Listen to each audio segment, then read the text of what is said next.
Pagi ini, dalam perjalanan ke kantor, saya dengan baik hati membantu seorang wanita cantik menarik resleting gaunnya di lift. Sore harinya, saya langsung menerima surat pemecatan. Sambil memeluk barang-barang saya melangkah keluar dari perusahaan dengan gontai. Saya terpaku saat melihat wanita itu berdiri menghalangi pintu. Saat itulah saya mengetahui bahwa dia adalah seorang direktur utama. Selamat pagi para pendengar. Apakah Anda percaya takdir dapat berawal dari insiden yang memalukan di tempat kerja? Bayangkan saja, Anda tanpa sengaja terjebak dalam lift yang penuh sesak dan menemukan resleting gaun seorang wanita cantik di depan. Anda terbuka lebar hingga hampir ke punggungnya. Di tengah dilema itu, sebuah keputusan berani untuk mengulurkan tangan dan membantu telah menjerumuskan seorang karyawan biasa ke dalam pemecatan yang tidak adil. Namun kemudian secara tak terduga mengubahnya menjadi orang kepercayaan direktur utama baru yang paling berkuasa di gedung itu. Kisah berikut ini akan menyajikan kejutan-kejutan yang menarik. Mari kita dengarkan bersama. Jakarta di pagi hari Senin selalu menyajikan suasana yang sesak dan menyesakan.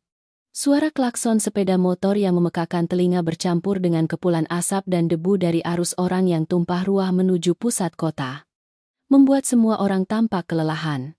Nama saya Bima, seorang karyawan biasa di Departemen Pemasaran sebuah perusahaan besar yang megah berdiri di tengah Jalan Sudirman, Jakarta Pusat. Kehidupan seorang karyawan seperti saya berlalu dalam kebosanan dan tekanan yang luar biasa. Berbulan-bulan menunduk pada laporan, mengejar target penjualan hingga kelelahan. Tidak membawa kemajuan apapun bagi saya. Penyebab terbesar adalah Pak Chandra, seorang kepala departemen yang licik dan penuh perhitungan. Dia selalu mencari cara untuk menekan saya, menyerahkan semua pekerjaan yang paling sulit, begadang untuk menyusun laporan, dan kemudian dengan bangga mengklaim semua pujian di depan dewan direksi. Pagi ini pun tidak terkecuali. Tadi malam, saya harus begadang hingga hampir pukul 3 pagi untuk menyelesaikan proposal tender yang Pak Chandra berikan mendadak pada hari Jumat sore. Mata saya terasa berat. Kepala saya berputar karena kurang tidur. Kemeja putih yang saya kenakan pun tampak kusut seiring dengan kelelahan pemiliknya. Pukul 07.45 tepat. Saya berdiri di depan bersama kerumunan karyawan kantor di lobi menunggu lift. Ruangan sempit. Hawa panas dari tubuh orang-orang bercampur bau keringat dan makanan sarapan, menciptakan suasana yang kental dan tidak nyaman. Semua orang berjinjit dan menjulurkan leher, menatap papan angka digital yang bergerak perlahan naik lantai demi lantai. Semua takut terlambat scan kartu. Bel lift berbunyi nyaring dan kering. Pintu aluminium bergeser terbuka.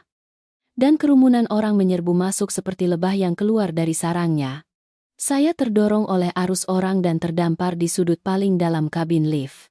Punggung saya menempel erat pada dinding logam yang dingin. Saya menghela napas, mengangkat tangan untuk menyekat tetesan keringat yang menetes di dahi, sambil bergumam dalam hati. Tahan sebentar lagi. Beberapa puluh detik lagi. Dan saya akan keluar dari kotak besi yang sesak ini. Tepat saat pintu lift hendak tertutup, sesosok bayangan buru-buru menyelinap masuk.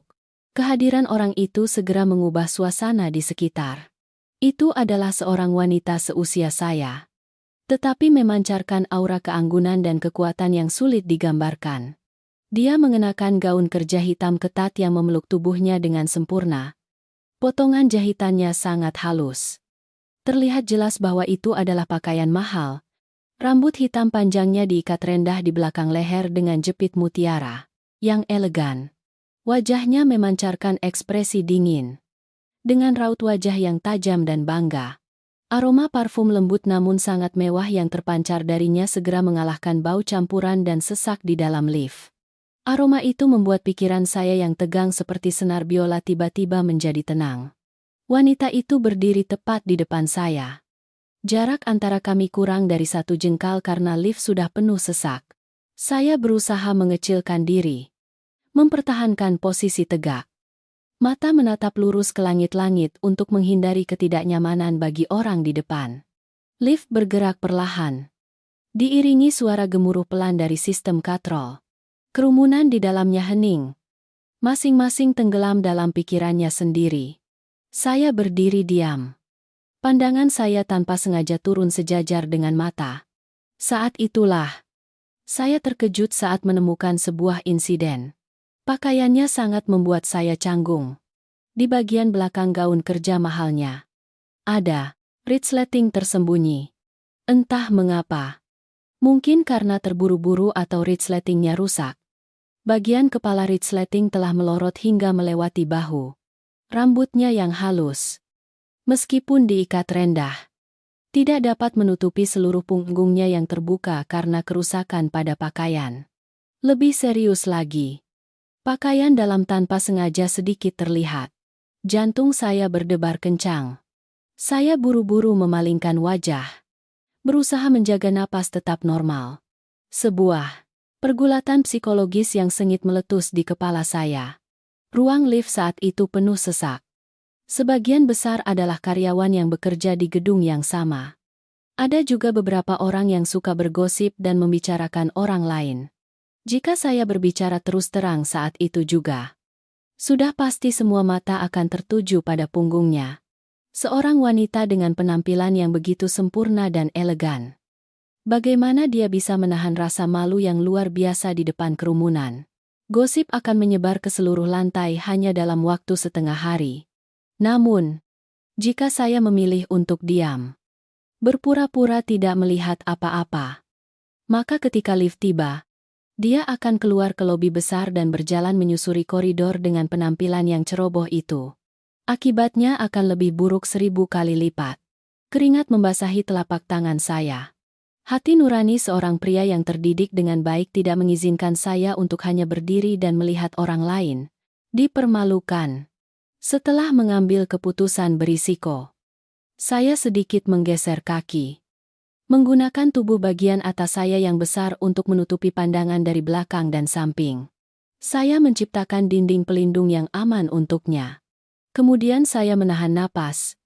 Perlahan mengangkat tangan kanan saya. Tangan saya gemetar. Bergerak menuju punggung wanita itu. Sungguh, saya hanya ingin membantu. Tidak ada niat buruk sedikit pun.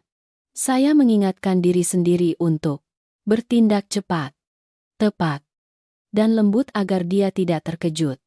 2 jari saya menyentuh kepala resleting logam yang dingin. Saya dengan hati-hati menariknya ke atas. Menutup bagian kain yang terbuka. Menutupi punggung putih bersih. Pekerjaan itu selesai dalam waktu 3 detik yang singkat.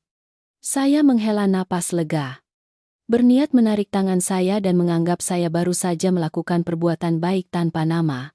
Tepat pada saat itu, saya baru saja selesai menarik resleting dan tangan saya masih melayang di udara. Kabin lift tiba-tiba berhenti dengan sentakan keras. Bel alarm yang menandakan lift telah mencapai lantai 15 berbunyi memekakan telinga. Sentakan tak terduga itu membuat semua orang limbung. Wanita di depan saya kehilangan keseimbangan dan secara refleks berbalik untuk menjaga keseimbangan. Dan semua hal terburuk telah terjadi. Tatapannya langsung bertemu dengan tangan saya, yang berada di posisi sensitif, di dekat punggungnya. Ruangan di sekitar kami seolah membeku. Semua suara bising dari kerumunan menghilang. Hanya menyisakan keheningan yang menakutkan. Dia membuka lebar matanya, menatap saya dengan tajam. Itu adalah tatapan dingin seperti pisau yang mengandung kemarahan dan penghinaan. Dia menatap saya, seolah saya adalah orang yang paling tidak bermoral dan oportunistik di dunia. Bibir merahnya mengerucut rapat, seolah menahan diri untuk tidak menampar saya dengan keras. Saya berdiri terpaku, tidak tahu harus berbuat apa. Lidah saya keluh, ingin menjelaskan. Saya hanya berniat baik membantu menarik resleting gaun. Tetapi tenggorokan saya tercekat. Di tengah puluhan orang yang berdiri berdesakan. Bagaimana saya bisa mengucapkan alasan yang begitu sensitif tanpa melukainya lebih lanjut keheningan? Saya semakin memperburuk kesalahpahaman. Belum berhenti sampai di situ. Kemalangan saya sepertinya belum mencapai puncaknya. Melalui cermin yang terpasang di langit-langit lift, saya melihat wajah yang familiar berdiri di sudut diagonal di sisi lain. Itu adalah Pak Chandra, kepala departemen saya yang jahat. Dia telah melihat seluruh adegan tadi. Dari sudut pandangnya, jelas bahwa saya melakukan tindakan yang tidak pantas terhadap wanita di depan.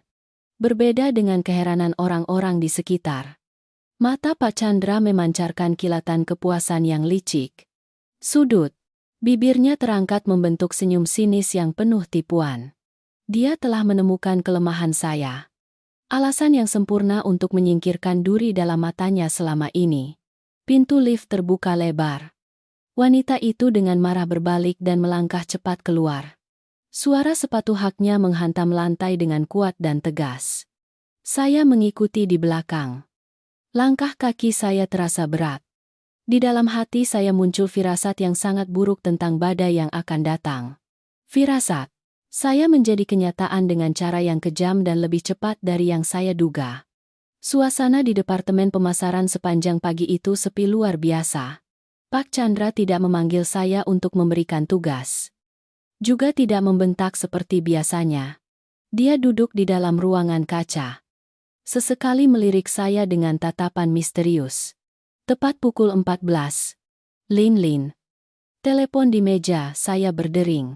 Suara sekretaris wanita dari Departemen HRD dengan dingin memberitahu saya untuk segera menghadap Dewan Direksi. Saya melangkah ke ruangan Direktur HRD dengan perasaan cemas. Ruangan itu besar dan dingin. Direktur HRD duduk dengan angkuh di belakang meja kayu jati. Wajahnya serius dan cemberut. Hal yang paling membuat saya marah adalah kehadiran Pak Chandra. Dia duduk dengan nyaman di kursi berlengan tamu. Menggoyangkan kakinya. Menunjukkan sikap santai. Begitu melihat saya masuk, Direktur HRD langsung melempar selembar kertas ke atas meja. Dengan keras. Suara itu merobek keheningan ruangan. Itu adalah surat pemecatan. Saya mengambil kertas itu. Mata saya berkunang-kunang saat membaca baris alasan bahwa saya melanggar etika profesional dan melakukan tindakan tidak senonoh terhadap orang lain di tempat kerja.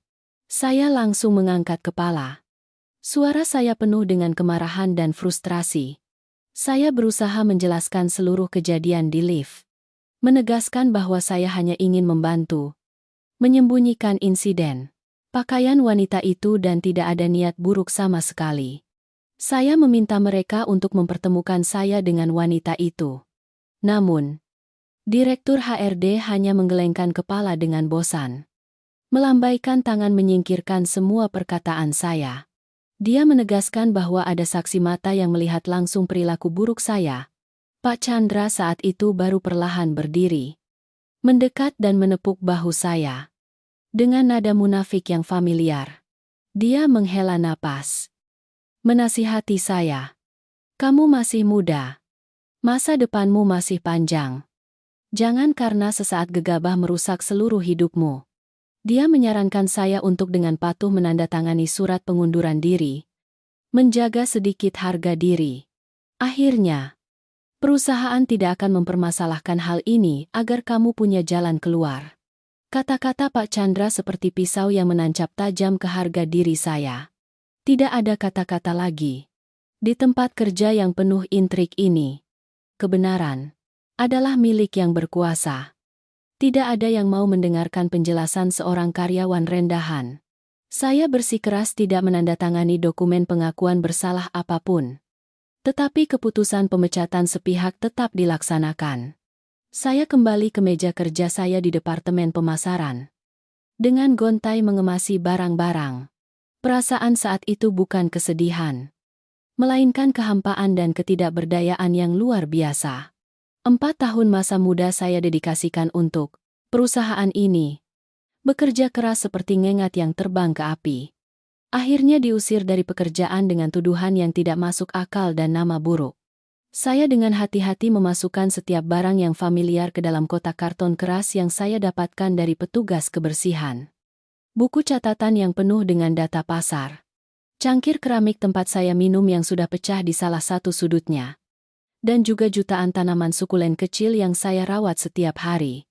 Itu Semua adalah milik saya di tempat yang dulu gemerlap ini. Udara di sekitar saya menjadi sesak dan kental oleh tatapan ingin tahu dan bisikan-bisikan. Rekan-rekan kerja di sekitar terbagi menjadi beberapa kelompok yang jelas. Ada beberapa kakak senior yang menatap saya dengan tatapan kasihan. Menggelengkan kepala sambil menghela napas tetapi tidak berani membela. Ada juga beberapa orang yang menjadi pengikut Pak Chandra. Tidak bisa menyembunyikan kegembiraan. Mereka berkumpul di sekitar mesin minuman. Menunjuk-nunjuk ke arah saya. Membisikkan cerita-cerita rekaan yang semakin dibuat-buat untuk menambah sensasi. Pak Chandra berdiri bersedekap di depan pintu kantornya.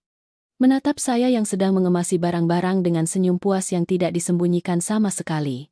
Dia telah menyingkirkan duri dalam matanya. Mengambil alih seluruh hasil kerja keras saya selama ini.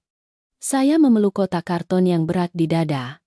Melangkah panjang dan tegas keluar dari area kerja. Saya tidak ingin melihat wajah siapapun di ruangan ini lagi sedetik pun. Mendorong pintu kaca gedung dengan kuat. Saya melangkah keluar ke lobi besar.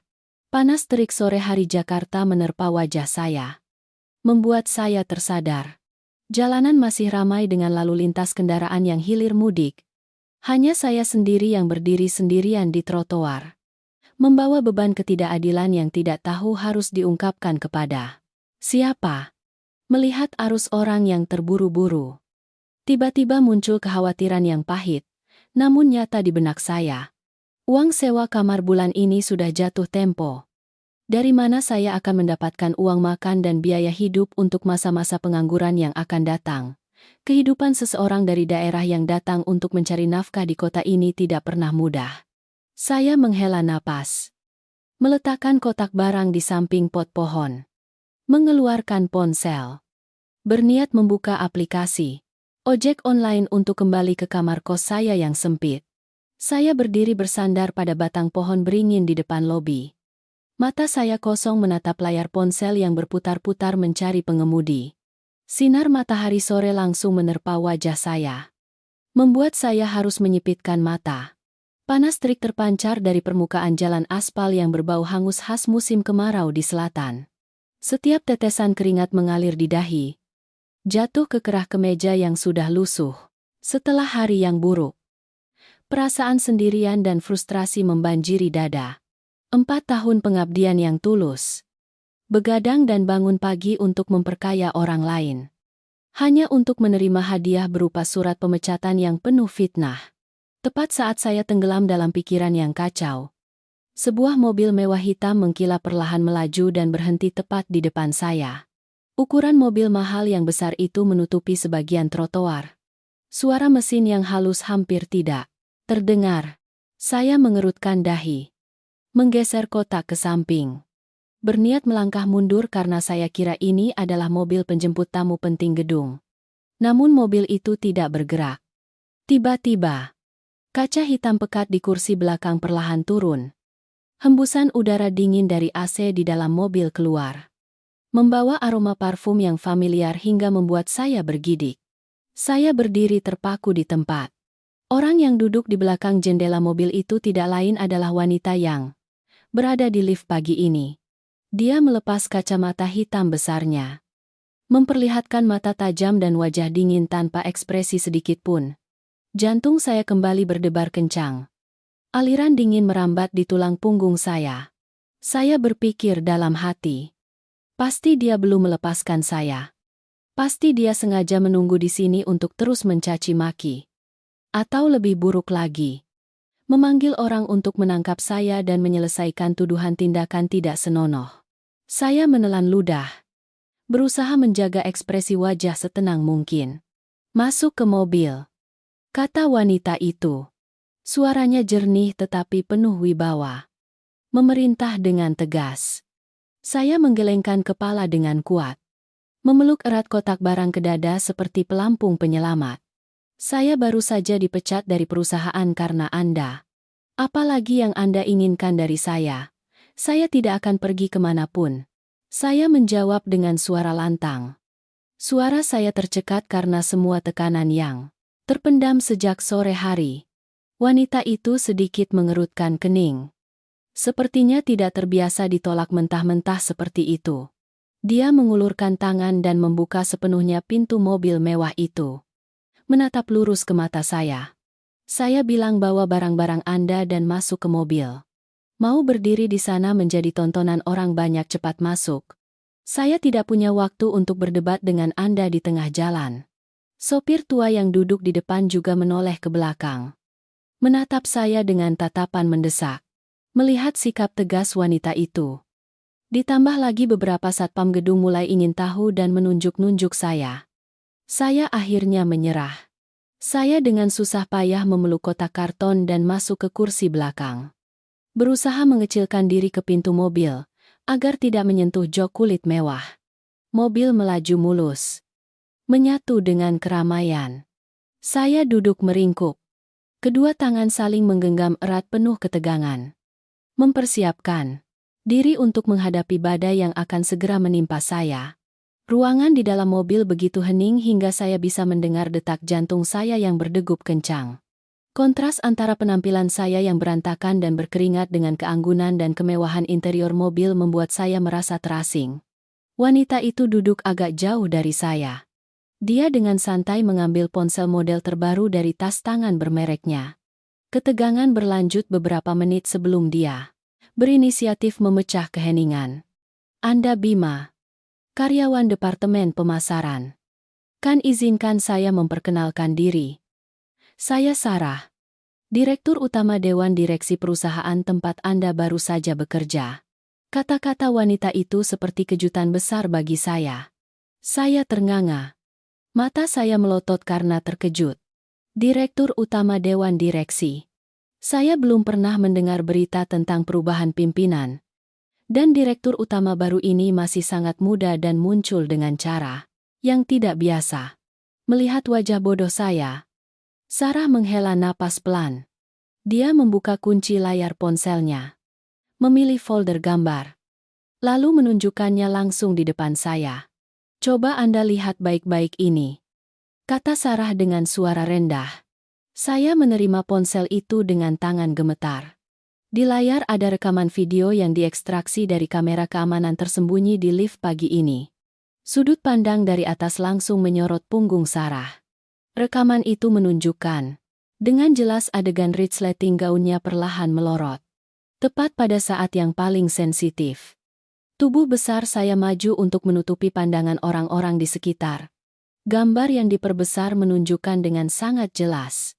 Kedua tangan saya gemetar. Kesulitan memegang kepala resleting. Menariknya ke atas dengan hati-hati dan sopan sebisa mungkin. Sama sekali tidak ada tindakan menyentuh atau menggoda yang terjadi. Bukti yang jelas. Membenarkan integritas saya. Siang tadi, saat Pak Chandra dan Direktur HRD mengajukan keputusan pemecatan Anda, saya curiga dan segera meminta Departemen Keamanan untuk mengekstrak rekaman kamera. Rekaman ini baru saja dikirimkan kepada saya beberapa menit yang lalu. Tepat setelah Anda keluar dari gedung. Sarah menatap saya. Matanya telah berubah. Tidak lagi ada penghinaan atau ketajaman. Melainkan ketulusan yang tak terduga. Pagi ini saya melakukan inspeksi untuk memahami situasi perusahaan. Sebelum resmi menjabat, insiden pakaian itu terjadi terlalu mendadak. Ditambah dengan sentakan lift membuat saya salah paham dengan niat baik Anda. Saya sungguh meminta maaf karena telah menatap Anda dengan tatapan seperti itu. Dan saya lebih meminta maaf lagi karena kesalahpahaman saya telah menjadi alasan bagi orang-orang berhati busuk untuk menyingkirkan Anda dari perusahaan. Mendengar kata-kata itu, hidung saya terasa perih. Perasaan tidak adil yang terpendam selama ini seolah terlepas. Setetes air mata menggenang di sudut mata. Tetapi saya buru-buru menyeka. Saya menarik napas dalam-dalam untuk menenangkan diri. Ibu Direktur tidak perlu meminta maaf kepada saya. Wanita manapun dalam situasi itu pasti akan bereaksi seperti itu. Hanya saja Pak Chandra terlalu licik. Memanfaatkan kesempatan untuk menjatuhkan saya. Saya menjawab. Suara saya sudah jauh lebih stabil. Sarah mengangguk setuju. Dia menyilangkan kaki panjangnya. Aura wibawa seorang pemimpin segera kembali. Anda telah bekerja di bawah Pak Chandra selama 4 tahun. Pasti Anda memahami seluk-beluk cara kerjanya. Ceritakan kepada saya seluruh kebenaran tentang Departemen Pemasaran itu, mulai dari praktik berkelompok dan penindasan karyawan rendahan hingga trik-trik dalam laporan penjualan. Jangan sembunyikan apapun. Sarah memerintah dengan tegas. Saya mengangguk kuat. Kesempatan untuk membongkar wajah asli atasan yang mementingkan diri sendiri telah tiba. Saya mulai menceritakan setiap kejadian dengan jelas. Dari Pak Chandra yang mencuri ide-ide proyek bawahan, memaksa karyawan untuk mengejar target fiktif untuk mendapatkan bonus selisih, hingga dia bersekongkol dengan Direktur HRD untuk menciptakan kelompok yang kuat di perusahaan. Sarah duduk diam mendengarkan. Alisnya sesekali mengerut tajam. Dia menggunakan fitur perekam suara di ponselnya untuk merekam seluruh percakapan. Mobil terus melaju mengelilingi jalan-jalan pusat kota, membawa rahasia-rahasia yang akan segera terungkap. Setelah mendengar seluruh cerita telanjang tentang Departemen Pemasaran, Sarah terdiam sesaat. Lalu mengetuk pelan kaca pembatas dengan bagian kemudi. Dia berkata dengan suara dingin, "Kembalikan mobil ke perusahaan sekarang juga. Langsung ke parkir bawah tanah untuk direksi tingkat tinggi." Mobil berbelok dengan lincah. Langsung menuju gedung kantor tempat saya baru saja dipecat. Kurang dari 1 jam sebelumnya, mobil berhenti di area parkir pribadi di bawah tanah. Sarah membuka pintu mobil, melangkah keluar. Dengan sikap yang berwibawa, dia menoleh ke arah saya yang sedang susah payah memeluk kotak karton. "Anda tinggalkan saja kotak barang di mobil dan ikuti saya. Hari ini saya akan membersihkan kekacauan ini untuk Anda lihat." Saya mengangguk patuh. Kami masuk ke lift pribadi khusus direksi. Lift melaju cepat ke lantai 15 tanpa berhenti di lantai manapun. Pintu lift terbuka. Sarah melangkah panjang dan kuat di koridor berkarpet merah, langsung menuju area kerja Departemen Pemasaran. Saya mengikuti di belakangnya. Di dalam hati saya muncul perasaan lega yang sulit digambarkan. Saat itu di Departemen Pemasaran masih berlangsung pemandangan yang familiar. Pak Chandra sedang berdiri di tengah ruangan, memegang cangkir air, bercerita panjang lebar tentang sesuatu yang membuat beberapa karyawan yang menjadi pengikutnya tertawa puas.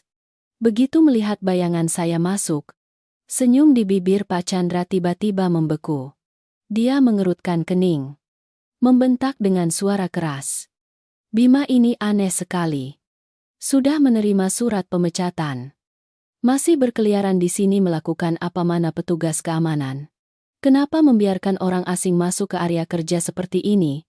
Sarah melangkah maju dari belakang saya. Dia membanting tumpukan berkas yang dipegangnya ke meja rapat besar di tengah ruangan. Suara benturan yang keras itu membuat semua orang terkejut. Suasana langsung berubah menjadi keheningan yang menakutkan. "Pak Chandra, Anda punya hak apa menyebut karyawan saya orang asing?" Sarah berkata dengan suara tegas. Matanya yang tajam menatap lurus ke wajah kepala departemen itu. Pak Chandra berkedip-kedip, tampak bingung.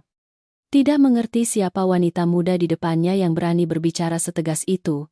Sarah tidak membiarkannya bereaksi. Dia memberi isyarat kepada sekretaris pribadinya yang ikut serta untuk menyalakan proyektor. Di layar besar muncul dengan jelas surat keputusan pengangkatan Direktur Utama Dewan Direksi baru dengan stempel merah perusahaan. Di bawahnya adalah rekaman video yang diekstraksi dari lift yang diputar berulang-ulang. "Saya Sarah, Direktur Utama Dewan Direksi perusahaan ini, dan saya berdiri di sini untuk mengumumkan keputusan kepegawaian darurat," Sarah menyatakan dengan jelas. Seluruh Departemen Pemasaran ternganga. Beberapa orang buru-buru berdiri tegak. Wajah Pak Chandra pucat pasi. Butiran keringat mulai menetes di dahinya. Sarah melanjutkan, "Pak Chandra, sebagai kepala departemen, Anda telah menyalahgunakan wewenang untuk menindas bawahan, menutupi pelanggaran dalam pembukuan.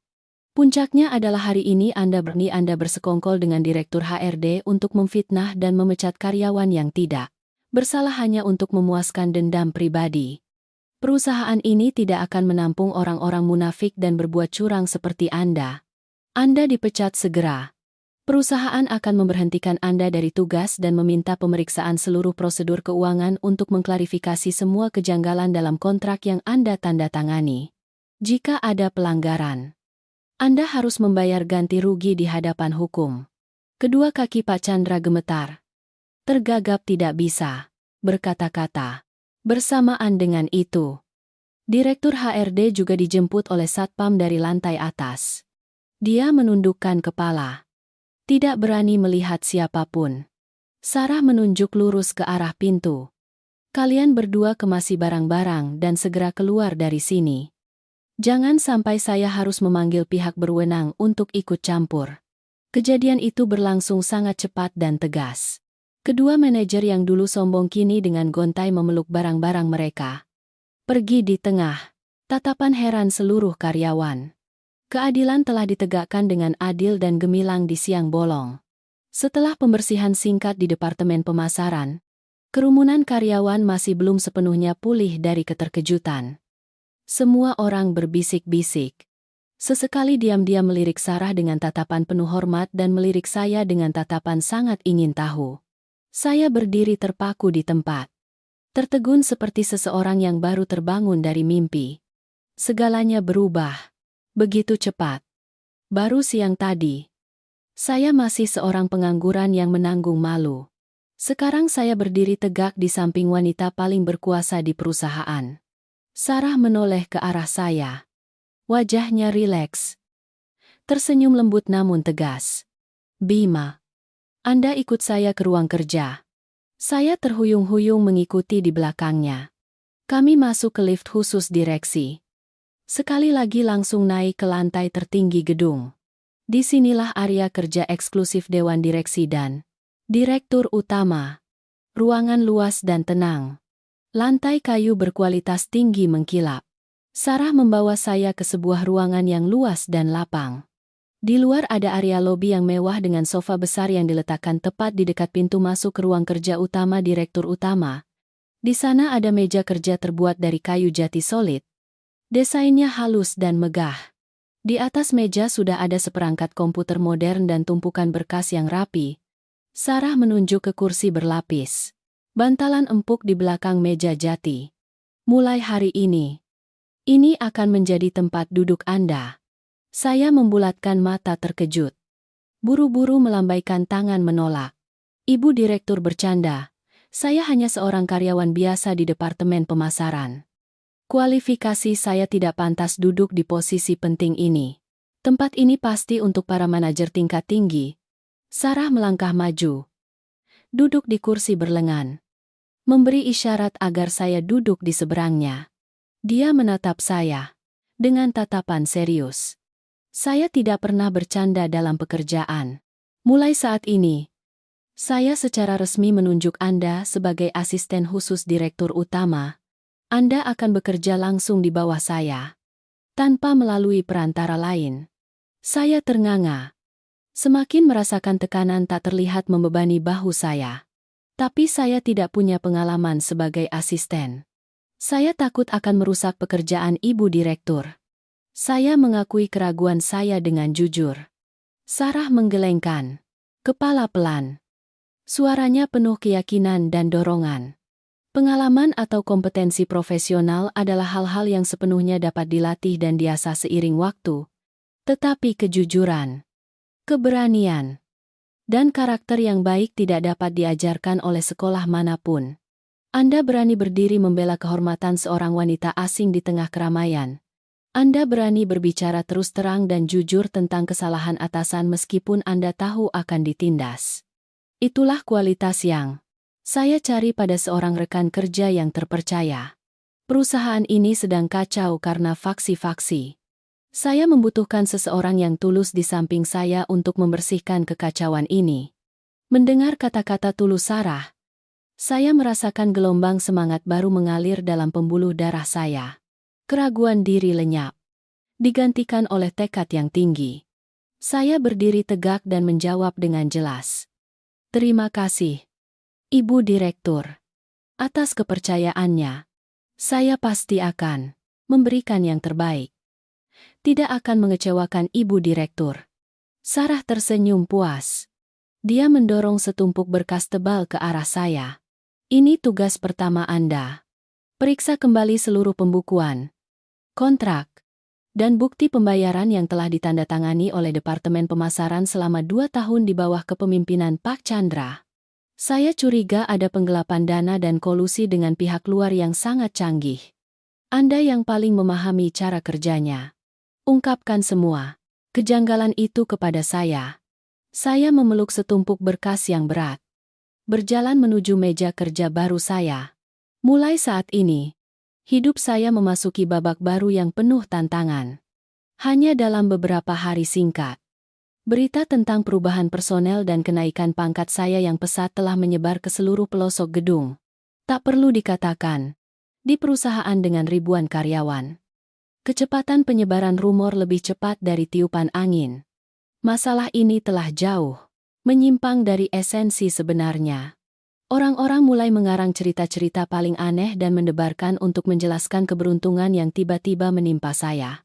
Saat istirahat makan siang pada hari Jumat, saya membawa setumpuk dokumen ke kedai kopi lesehan langganan di bawah gedung untuk menikmati segelas es kopi hitam, sambil menyempatkan diri membaca beberapa halaman kontrak. Kedai itu terletak di bawah pohon beringin yang rindang. Tempat berkumpul ideal bagi para pekerja kantoran. Begitu saya mendekat, saya sudah mendengar suara bisikan ramai dari kerumunan yang duduk berkumpul di kursi-kursi plastik hijau merah. Hai, kalian dengar kasus Bima dari Departemen Pemasaran? Dari seorang karyawan biasa dengan gaji pas-pasan, tiba-tiba langsung menjadi asisten direktur utama. Duduk di ruangan ber-AC dengan santai dan sombong. Seorang pemuda berkacamata, karyawan Departemen Pemasaran, berbicara tanpa henti. Biasa saja. Pasti dia dekat dengan direktur utama. Bu Sarah, katanya, adalah putri kesayangan direktur utama grup yang baru pindah ke sini. Muda, cantik, dan masih lajang. Bima kelihatannya biasa saja tapi pintar bicara. Memang dasar tikus masuk lumbung beras. Seorang wanita parubaya dari Departemen Administrasi mencibir setuju. Betul sekali. Aku berani taruhan 10-1 bahwa mereka punya hubungan gelap. Bima jelas orang yang hanya bisa bergantung pada atasan. Bergantung pada wanita untuk naik jabatan. Sungguh menjijikkan. Suara seorang pria lain terdengar penuh sindiran dan kecemburuan. Gosip-gosip tak berdasar terus-menerus keluar. Pedas dan murahan. Mereka tertawa dan saling mengedip penuh makna. Saya berhenti beberapa langkah dari mereka. Tinju di tangan saya mengepal erat. Berusaha menahan kemarahan yang meluap-luap. Kemarahan membara hingga ubun-ubun. Saya hanya ingin langsung menerjang kerumunan yang suka bergosip itu. Menendang semua gelas teh dan membentak mereka. Saya ingin berteriak agar mereka tahu bahwa antara saya dan Ibu Sarah benar-benar murni. Bahwa saya telah begadang berhari-hari untuk menyelesaikan tumpukan pembukuan yang menggunung itu baru bisa mendapatkan kepercayaan hari ini. Namun, tepat saat saya hendak melangkah maju untuk memperjelas, gambaran tenang dan tegas Ibu Sarah muncul di benak saya. Jika saya membuat keributan di sini, saya hanya akan membuat diri saya terlihat tidak punya pikiran dan semakin merusak reputasi Ibu Sarah. Orang-orang seringkali hanya percaya pada apa yang ingin mereka percayai. Terutama cerita gosip yang sensasional. Berdebat dengan orang-orang iseng yang suka bergosip hanyalah buang-buang waktu yang sia-sia. Saya menarik napas dalam-dalam. Perlahan melonggarkan kepalan tangan. Saya mengangkat kepala tinggi-tinggi. Melangkah dengan tenang melewati kerumunan yang berbisik-bisik. Beberapa orang menyadari kehadiran saya. Langsung terkejut. Buru-buru menundukkan kepala. Berpura-pura bermain ponsel atau minum air. Suasana di kedai teh es tiba-tiba menjadi sesak dan canggung. Saya diam-diam membayar kepada pemilik kedai. Mengambil segelas teh wosi lalu berbalik, melangkah kembali ke gedung. Saya berkata pada diri sendiri bahwa satu-satunya cara untuk memadamkan gosip bukanlah dengan berdebat. melainkan dengan membuktikan dengan kemampuan nyata. Saya harus bekerja 5 atau 10 kali lebih keras dari orang biasa. Saya harus membantu Ibu Sarah memimpin kapal perusahaan ini melewati badai. Hanya ketika saya menciptakan nilai-nilai yang tak terbantahkan, gosip-gosip jahat itu akan secara otomatis menghilang seperti busa sabun. Berpikir begitu, hati saya tiba-tiba terasa jauh lebih ringan. Saya melangkah cepat ke lift. Tidak sabar untuk kembali ke meja kerja untuk melanjutkan mengungkap pelanggaran-pelanggaran yang tersembunyi dalam tumpukan kontrak tebal itu. Duduk di kursi berlapis bantalan empuk di ruang kerja baru, saya sama sekali tidak punya pikiran untuk menikmati kenyamanan itu. Di depan saya ada tumpukan berkas setinggi gunung. Selama seminggu penuh, saya hampir tidak pernah meninggalkan kantor. Saya membolak-balik setiap halaman, memeriksa setiap angka dalam laporan keuangan lama. Pengalaman 4 tahun sebagai pesuruh, langsung menyusun banyak dokumen untuk Pak Chandra, kini menjadi senjata paling tajam saya. Saya memahami setiap trik, setiap cara memutarbalikkan kata-kata yang sering digunakan oleh karyawan Departemen Pemasaran lama untuk mengelabui Departemen Keuangan. Pukul 23.00 malam Jumat. Kantor yang luas itu sepi senyap. Hanya terdengar suara gemerisi kertas yang teratur. Mata saya merah karena kurang tidur. Tetapi konsentrasi saya tidak berkurang sedikit pun. Tangan saya sedang memegang kontrak besar pengadaan bahan bangunan yang akan ditandatangani pada hari Jumat pagi. Mitra kerjanya adalah perusahaan swasta bernama Jaya Makmur. Menurut laporan yang diajukan, ini adalah kesepakatan yang sangat menguntungkan. Menyediakan bahan baku dengan harga murah untuk proyek kawasan perumahan baru perusahaan. Di permukaan, semua klausul tampak sempurna dan membawa manfaat besar bagi perusahaan kami. Namun, intuisi seseorang yang pernah merasakan pahitnya bekerja di bawah, Pak Chandra memberitahu saya bahwa ada sesuatu yang tidak beres. Saya menuangkan segelas kopi kental, meminumnya hingga tandas lalu mulai membaca kembali kontrak itu untuk ketiga kalinya. Jari saya mengikuti setiap baris tulisan kecil di bagian lampiran kedua. Tiba-tiba mata saya berhenti pada sebuah paragraf yang disajikan dengan sangat rumit, menggunakan kata-kata hukum yang ambigu. Itu adalah klausul tentang fluktuasi harga dan denda keterlambatan. Setelah membaca berulang kali, saya tiba-tiba menyadari sebuah jebakan yang tersembunyi dengan sangat cerdik. Jika harga baja di pasar naik melebihi 10%, pemasok berhak menunda pengiriman tanpa batas waktu tanpa dikenakan denda apapun. Sebaliknya, perusahaan kami tetap harus membayar 80% dari nilai kontrak segera setelah ditandatangani. Keringat dingin membasahi saya. Dengan situasi pasar global yang bergejolak saat ini, harga bahan baku cenderung naik pesat setiap hari. Jika besok Ibu Sarah menandatangani kontrak ini, sebagian besar uang muka perusahaan akan tertahan. Proyek akan terhenti secara serius. Dan konsekuensinya adalah hilangnya likuiditas yang sepenuhnya mungkin terjadi. Jelas kontrak ini adalah ancaman tersembunyi yang disiapkan oleh sisa-sisa faksi Pak Chandra untuk menjebak direktur utama baru. Tidak bisa menunda sedetik pun. Saya mengumpulkan semua dokumen dan langsung menuju ruang kerja Ibu Sarah.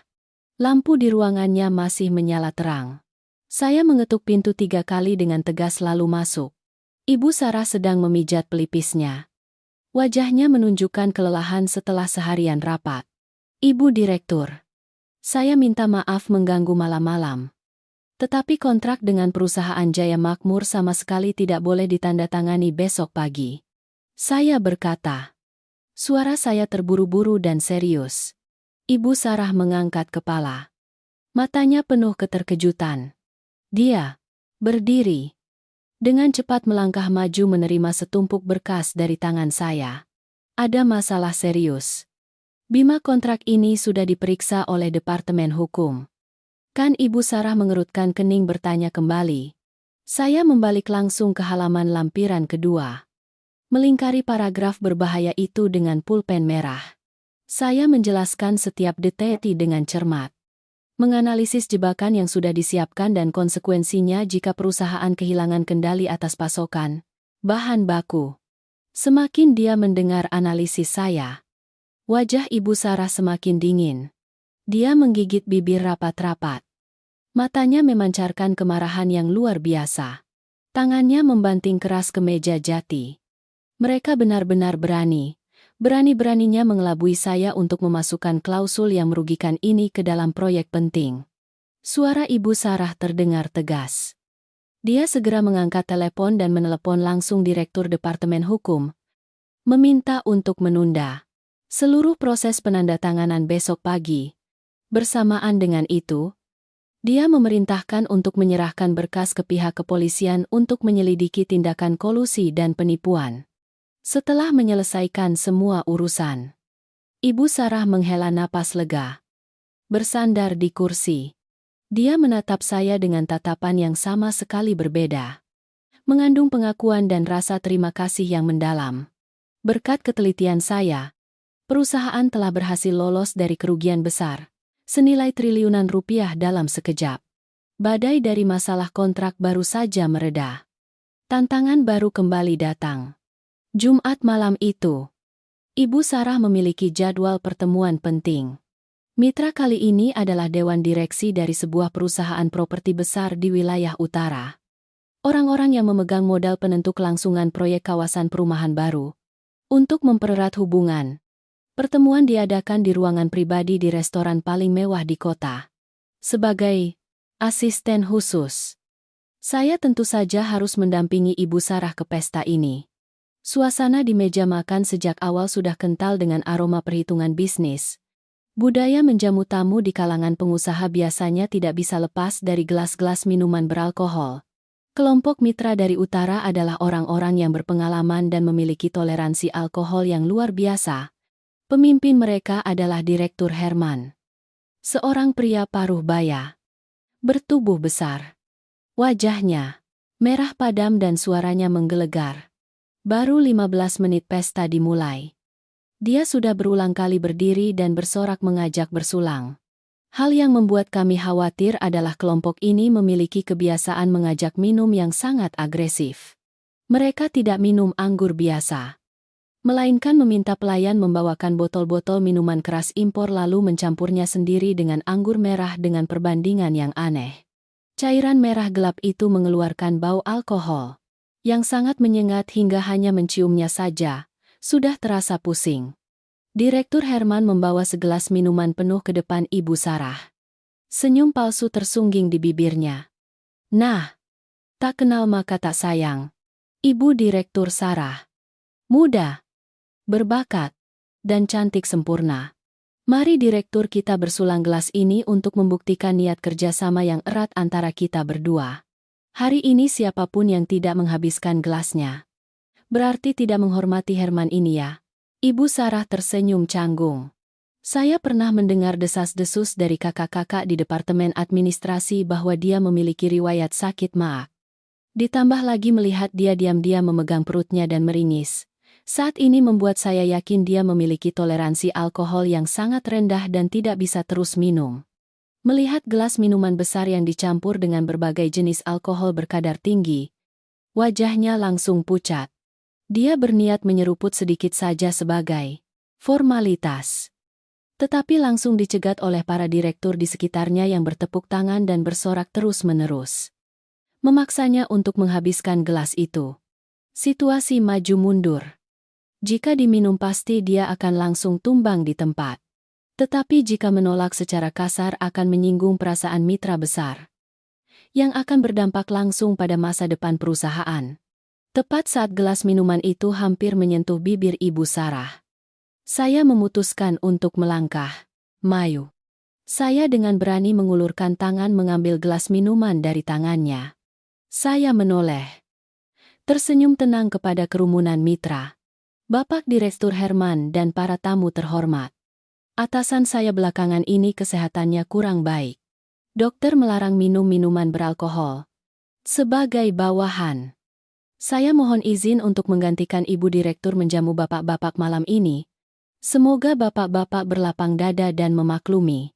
Saya berbicara dengan suara jelas dan tegas, tanpa menunggu mereka sempat bereaksi. Saya meneguk habis gelas minuman jamuan itu. Rasa panas membakar menjalar dari tenggorokan hingga ke perut seperti ada yang menaburkan garam. Kerumunan agak tertegun. Tetapi kemudian Direktur Herman menepuk pahanya dan tertawa terbahak-bahak. Memuji kecepatan tanggap saya.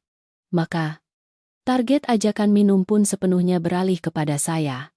Selama 2 jam berikutnya, saya terus-menerus menerima puluhan gelas minuman beralkohol besar dan kecil menggantikan Ibu Sarah. Saya menggunakan sisa-sisa terakhir dari keinginan saya untuk tetap sadar, berbicara dan berinteraksi dengan sewajarnya, agar tidak mempermalukan perusahaan. Hingga pesta berakhir, kedua belah pihak menandatangani nota kesepahaman kerjasama dengan gembira dan antusias. Kelompok tamu pulang. Saya baru menundukkan kepala di meja dan terengah-engah. Kepala saya berputar. Pemandangan di sekitar saya kabur. Saya terhuyung-huyung berdiri, berniat memanggil taksi untuk kembali ke kamar kos, ketika Ibu Sarah buru-buru berlari dan memegang lengan saya. Wajahnya menunjukkan kekhawatiran. Dia membimbing saya ke mobil, dan secara pribadi mengemudikan mobil mewah itu untuk mengantar saya pulang. Dalam keadaan mabuk, saya merasakan sebuah handuk dingin dengan lembut mengusap tetesan keringat di dahi saya. Ketika saya membuka mata keesokan paginya, saya melihat diri saya terbaring rapi di ranjang tua di kamar kos saya yang sempit. Di samping bantal ada sebotol obat mabuk dan selembar catatan tulisan tangan lembut yang berpesan agar saya beristirahat. Hari ini saya boleh datang terlambat ke kantor. Jantung saya tiba-tiba berdetak tidak beraturan karena perhatian yang tulus itu. Setelah malam minum-minum yang penuh pengorbanan untuk mempertahankan kontrak, hubungan antara saya dan Ibu Sarah tampaknya memasuki fase baru. Tidak ada lagi batasan kaku antara atasan dan bawahan. Kami berbicara lebih terbuka dan saling percaya. Namun, gejolak internal perusahaan belum juga mereda. Dalam beberapa minggu terakhir, Ibu Sarah terus-menerus menerima laporan tentang penurunan pendapatan yang sulit dijelaskan.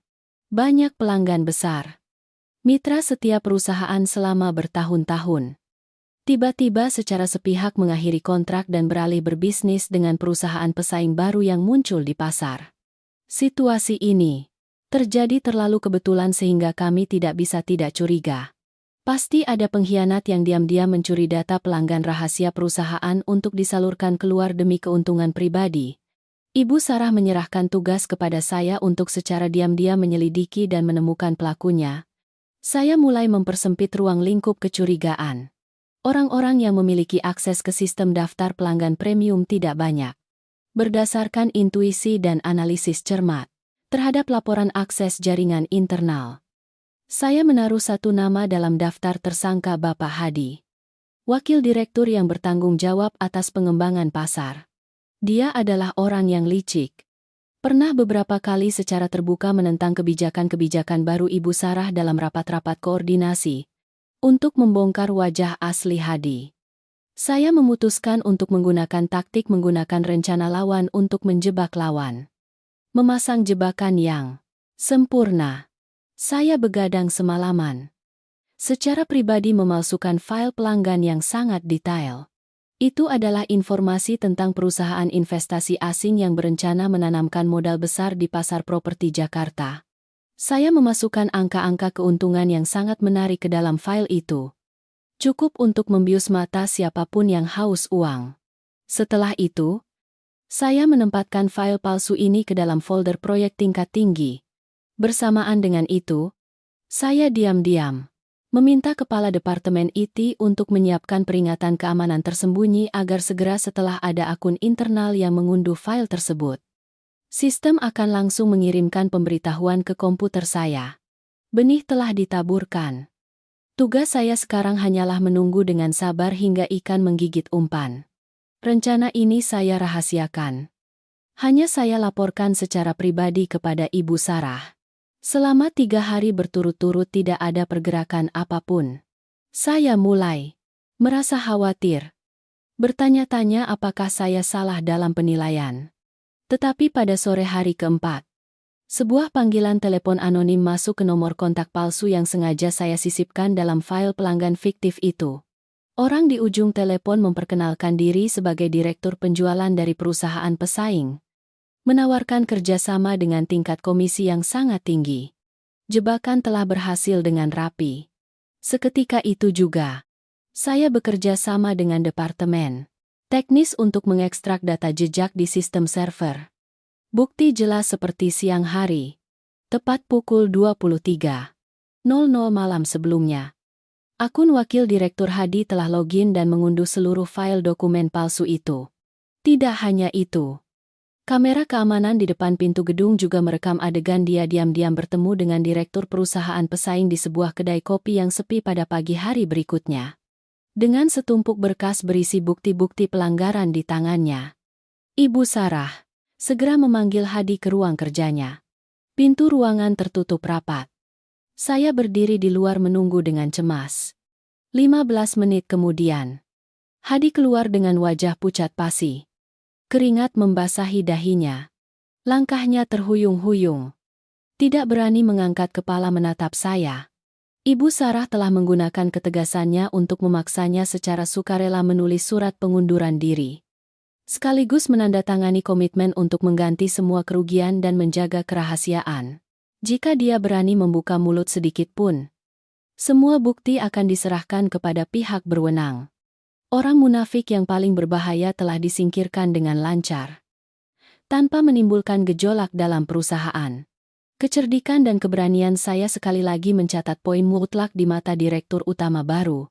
Membersihkan para pengkhianat di internal baru merupakan langkah dasar. Tantangan terberat menanti Ibu Sarah di depan. Minggu depan akan diadakan rapat umum pemegang saham tahunan. Ini adalah acara terpenting yang akan menentukan posisi direktur utama dia. Sekelompok pemegang saham senior, orang-orang yang selalu berpegang pada pandangan lama, bertekad mencari segala cara untuk menjatuhkan Sarah dan menempatkan orang mereka berkuasa. Mereka pasti akan berpegang pada penurunan laba kuartal terakhir yang sedikit untuk menyerang dewan direksi saat ini. Untuk mematahkan semua alasan penolakan, Ibu Sarah membutuhkan laporan strategi bisnis yang sempurna disertai dengan analisis keuangan yang kuat dan proyek-proyek potensial yang cukup meyakinkan seluruh rapat umum. Tugas ini sangat besar dan membutuhkan kerahasiaan tinggi. Kami tidak bisa menyerahkannya kepada siapapun selain diri kami sendiri. Maka, saya dan Ibu Sarah memulai serangkaian hari bermalam di kantor kerja di lantai 15. 3 hari 3 malam berturut-turut. Kami mengurung diri di ruang kerja yang luas. Lampu neon menyala terang siang dan malam. Meja kerja penuh dengan gambar desain proyek, laporan audit, dan grafik pertumbuhan yang rumit. Suasana kerja yang mendesak dan tegang hingga mencekik. Kami berdua melupakan konsep waktu, bahkan melupakan makanan yang layak. Makanan utama kami adalah mie instan yang diseduh terburu-buru, kopi hitam kental yang sudah diseduh, dan beberapa biskuit untuk mengganjal perut yang lapar. Suatu malam larut, ketika kota di luar jendela sudah tenggelam dalam tidur lelap, saya sedang mengetik angka-angka terakhir ke dalam spreadsheet, ketika tiba-tiba menyadari suasana di sekitar begitu hening. Saya memutar kursi melihat ke arah meja besar. Ibu Sarah sudah tertidur pulas di tumpukan dokumen yang berserakan sejak kapan. Wajahnya saat tidur kehilangan ekspresi dingin dan tajam yang biasa, digantikan oleh keindahan dan kelelahan yang menyentuh hati. Napasnya lembut dan teratur. AC sentral mengeluarkan hembusan angin dingin yang menusuk. Tulang membuat dia sedikit menggigil dan menarik tubuhnya yang mungil di kursi kulit yang besar. Perasaan kasihan yang mendalam memenuhi hati saya. Seorang wanita muda yang seharusnya menikmati kehidupan yang damai malah harus memikul beban perusahaan besar, menghadapi berbagai intrik. Saya diam-diam berdiri, mengambil jaket luar saya yang tergantung di sandaran kursi. Langkah kaki saya dengan lembut mendekat ke arahnya. Saya dengan hati-hati menyelimuti jaket hangat itu ke bahu kurus Ibu Sarah. Gerakan saya lambat dan hati-hati sebisa mungkin agar tidak membangunkannya. Tepat saat tangan saya hendak menarik diri, Ibu Sarah sedikit bergerak. Matanya perlahan terbuka. Tatapan mengantuk langsung bertemu dengan mata saya. Jarak antara kedua wajah saat itu sangat dekat. Aroma parfum lembut bercampur dengan bau kertas dan tinta menciptakan suasana akrab yang aneh. Dia menunduk melihat jaket besar yang menyelimuti tubuhnya lalu mendongak menatap saya. Tidak ada teguran atau jarak dari atasan. Ibu Sarah tersenyum. Senyum yang paling lembut dan hangat yang pernah saya lihat darinya. Terima kasih, Bima. Ada Anda di sini ikut mengurus. Saya merasa jauh lebih tenang. Ibu Sarah berkata dengan suara pelan. Memecah keheningan. Saya dengan canggung menggaruk kepala. Buru-buru melangkah mundur untuk menyembunyikan rasa malu dan jantung yang berdebar kencang di dada. Itu memang tugas saya. Bu. Ibu. Direktur istirahat saja sebentar lagi. Bagian laporan data sisanya biar saya yang urus. Saya tersenyum menjawab. Malam itu di luar hujan deras turun tiba-tiba. Tetapi di dalam ruang kerja yang berantakan itu, sebuah perasaan tak terlihat, tulus dan hangat sedang tumbuh di antara dua orang yang dulunya asing. Hari rapat umum pemegang saham tahunan akhirnya tiba. Aula besar hotel mewah yang disewa penuh sesak dengan orang. Suasana khidmat namun menekan dengan tekanan tak terlihat yang berat. Di bagian depan meja kehormatan, hadir dewan direksi. Di antara mereka, yang paling menonjol adalah para pemegang saham senior. Orang-orang yang oleh karyawan perusahaan sering disebut diam-diam sebagai para sesepuh. Pemimpin faksi penentang ini adalah Bapak Adi dan Bapak Rudi. Dua pria berusia sekitar 60 kapakaan. Wajah mereka penuh kerutan. Berwajah bijaksana, tetapi tatapan mereka tajam seperti elang. Mereka duduk bersila. Sebatang rokok terjepit di tangan. Sesekali berbisik-bisik dan melontarkan tatapan provokatif ke arah kursi direktur utama. Ibu Sarah naik ke podium untuk berpidato mengenakan gaun putih elegan. Dengan sikap yang anggun dan percaya diri, dia dengan jelas mempresentasikan laporan bisnis yang telah kami begadang 3 malam untuk menyelesaikannya. Setiap angka, setiap grafik analisis pasar disajikan dengan sangat jelas dan logis. Rencana pengembangan proyek kawasan perumahan baru digambarkan dengan visi strategis yang penuh harapan. Di bawah panggung, banyak pemegang saham kecil mulai mengangguk setuju. Namun, begitu Ibu Sarah selesai berpidato, Bapak Adi langsung membanting tangannya ke meja. Berdiri tegak, mengambil mikrofon. Suaranya menggelegar. Sengaja bergema di seluruh aula untuk menekan semangat rapat. Laporan memang bagus. Gambar-gambarnya juga bagus. Tapi, Ibu Sarah, kenyataan yang jelas di atas. Kertas adalah laba kuartal ketiga. Kita turun 2% dibandingkan periode yang sama tahun lalu. Perusahaan ini bukan tempat bagi orang muda untuk magang dan belajar.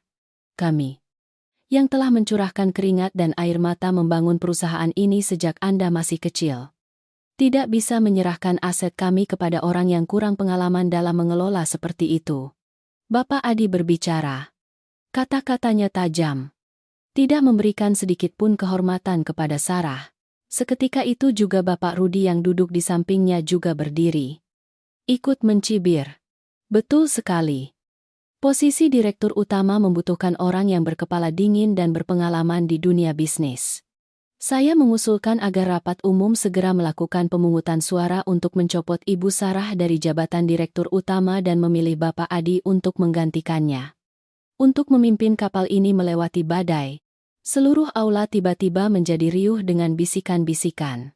Sebagian pemegang saham yang dipengaruhi oleh kelompok Bapak Adi mulai bertepuk tangan riuh untuk menciptakan efek massa. Suasana menjadi tegang. Di podium kehormatan, Ibu Sarah berdiri sendirian. Wajahnya tetap tenang dengan luar biasa. Tetapi kedua tangannya yang mencengkeram erat podium kayu, hingga buku-buku jarinya memutih telah menunjukkan kekhawatiran yang luar biasa.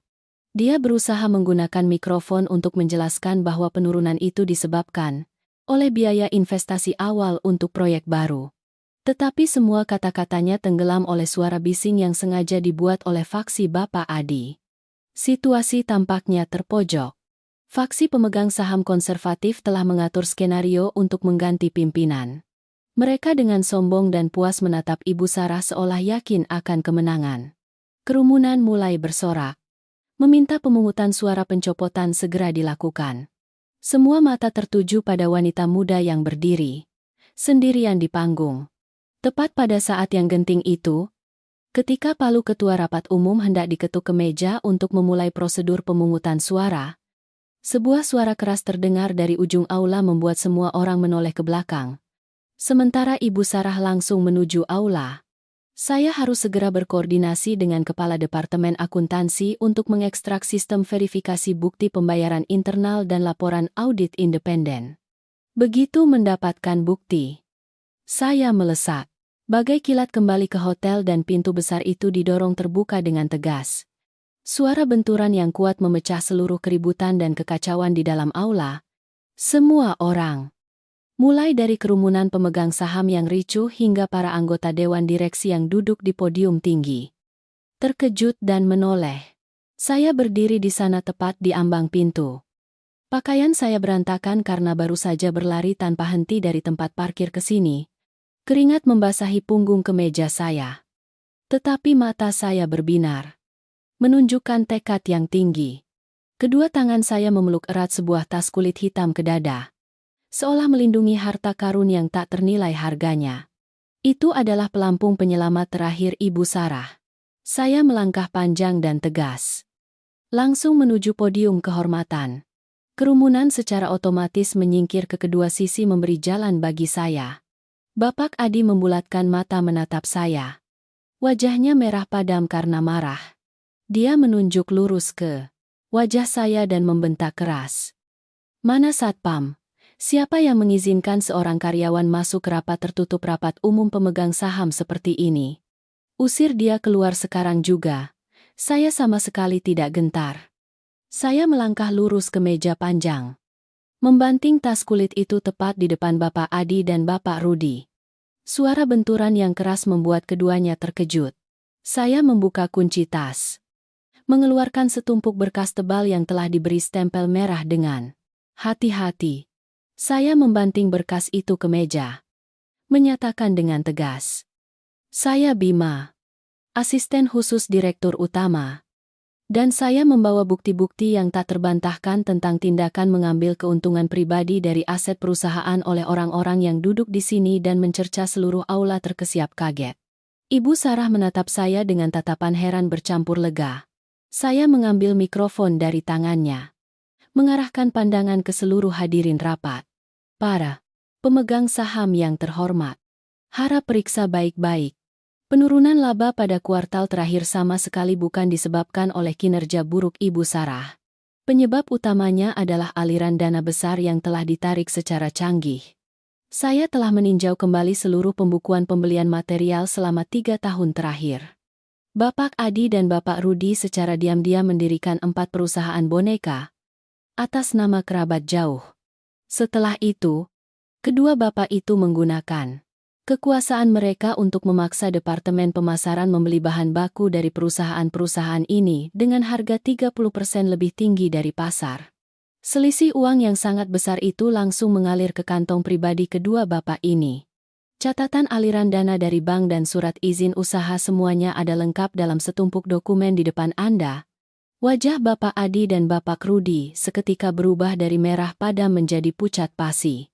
Kedua tangan mereka mulai gemetar. Mereka ternganga, berusaha mencari alasan. Tetapi tenggorokan mereka seolah tercekat. Bukti-bukti kuat yang jelas di atas kertas, ditambah dengan perbandingan yang akurat hingga angka terakhir, telah mengungkap intrik orang-orang yang selalu mengklaim diri sebagai pahlawan perusahaan. Suasana di ruang rapat seolah membeku.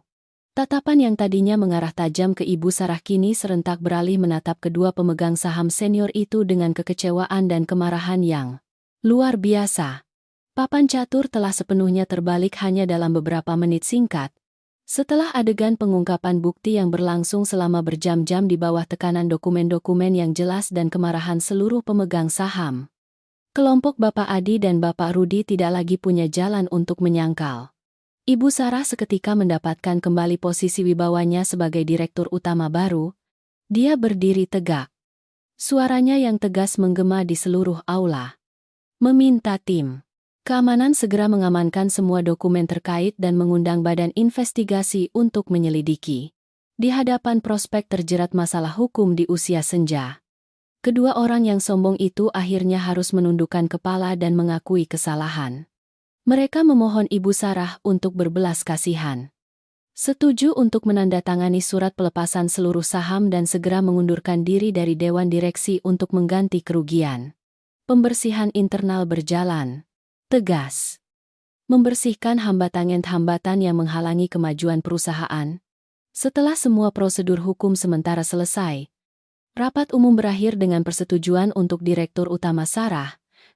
Saya mengantar atasan kembali ke ruang kerjanya di lantai 15.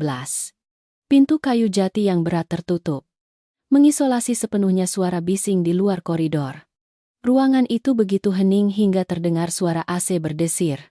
Ibu Sarah melangkah pelan, agak lelah, menuju kursi, berlengan berlapis kulit. Dia menjatuhkan diri ke bantalan empuk. Melepas sepatu hak tinggi runcing dari kakinya yang sudah memerah. Saya diam-diam menuangkan segelas air hangat, membawanya, dan meletakkannya di meja teh kecil di depannya. Saat itu juga, saya menyadari bahu kurus atasanku bergetar setiap saat. Sarah menundukkan kepala. Kedua tangannya menutupi wajahnya saat isak tangis pecah. Melepaskan semua tekanan yang selama ini terpendam. Begitu banyak tekanan besar sejak menjabat. Begitu banyak rasa sedih ketika ditindas oleh orang-orang yang seusia ayahnya. Dan juga rasa takut ketika hampir kehilangan semua hasil kerja kerasnya. Semua emosi itu meluap seperti air bah. Wanita tangguh dan dingin yang selama ini dikenal semua orang kini menjadi begitu lemah dan rapuh. Jantung saya terasa seperti diremas. Melepaskan keraguan sebagai bawahan.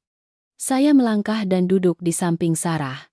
Saya ragu sejenak lalu dengan berani melingkarkan tangan kanan saya ke bahunya. Menariknya agar bersandar di dada saya. Sarah sama sekali tidak menolak.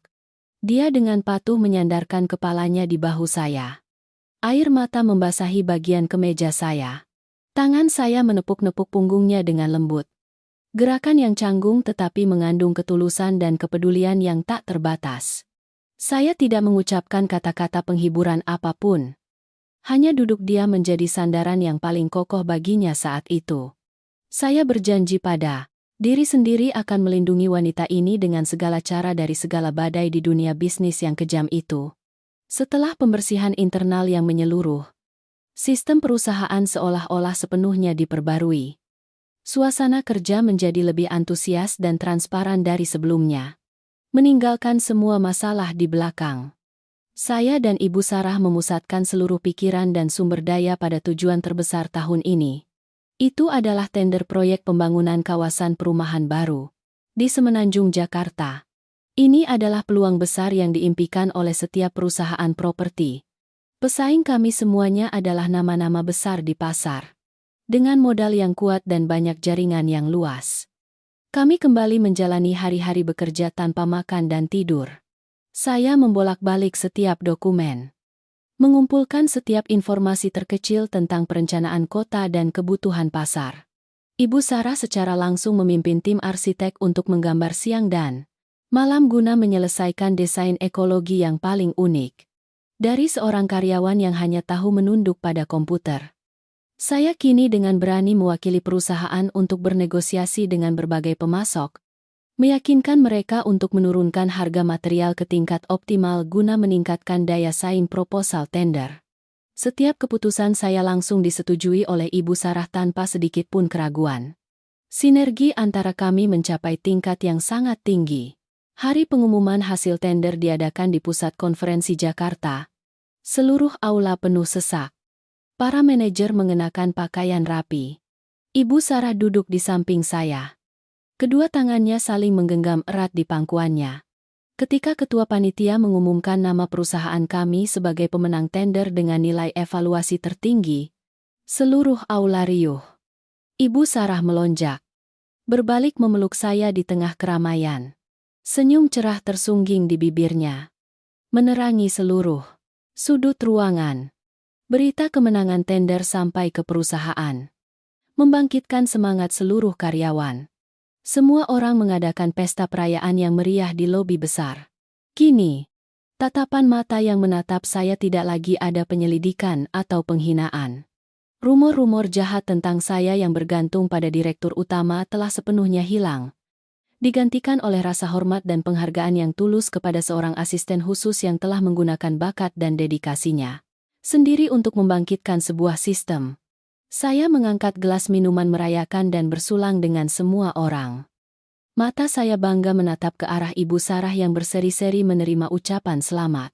Kesulitan telah berlalu, membuka babak baru yang cerah bagi perusahaan dan bagi kehidupan saya sendiri. 2 minggu setelah sukses menandatangani kontrak proyek Jakarta, volume pekerjaan juga mulai berkurang. Jumat sore itu, saya sedang sibuk menata ulang lemari arsip ketika Ibu Sarah keluar dari ruang kerja utama. Dia mengenakan gaun sutra tipis berwarna krem yang sangat feminin. Rambutnya ikal bergelombang terurai hingga punggung. Ibu Sarah mengulurkan tangan, mengetuk pelan meja kayu jati saya. Tersenyum dan berkata singkat, "Malam ini, Bima, Anda tidak perlu lembur lagi. Pulanglah dan ganti pakaian yang bagus. Pukul 8 malam nanti saya menunggu Anda di restoran di puncak gedung pencakar langit di tengah kota. Jangan sampai terlambat." Belum sempat saya bertanya alasannya, Ibu Sarah sudah berbalik dan melangkah pergi, meninggalkan aroma parfum yang harum di udara. Pukul 8 malam tepat, saya tiba di tempat yang dijanjikan. Ini adalah restoran paling mewah di Jakarta. Tempat yang bisa menikmati pemandangan kota yang gemerlap dengan lampu-lampu indah. Seorang pelayan berpakaian rapi membawa saya ke sudut balkon pribadi yang sudah dipesan. Ibu Sarah sedang duduk di sana, menyesap segelas jus buah merah gelap. Cahaya lampu gemerlap memantul di wajahnya yang anggun, menciptakan kecantikan yang memikat. Saya menarik kursi dan duduk di depannya.